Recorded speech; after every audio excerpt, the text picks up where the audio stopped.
Knock knock. Who's there? Ako ba? Ay hindi pala. Ito na. Saang lugar ang pinakamaraming ampalaya o hindi kumakain ng ampalaya? Ang sagot? Paete. Bakit? Paete.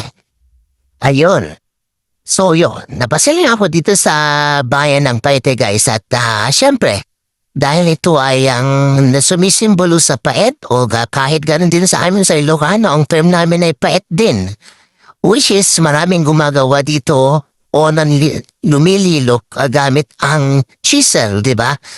Sa mga kahoy, di ba? So ito yung paete, mas nakilala ang paete dahil dito. At sabi nga, ang paete daw ay ang art capital ng bansa. Which is makikita mo naman talaga guys, ang dami nilang magawang kahoy. At maraming sikat dito guys na from Paete na internationally acclaimed.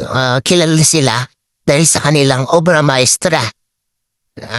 Talagang kakaiba itong Paete nga. At ito yung mga sample ng kanilang works.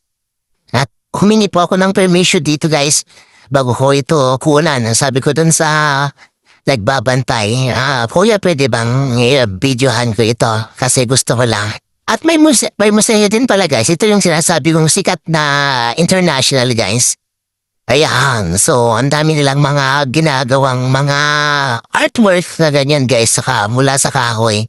And then chisel, yun, chisel kahoy yan. And then voila, andyan na yung artwork nila. O diba guys, and then pasyalan ninyo ang Paete guys.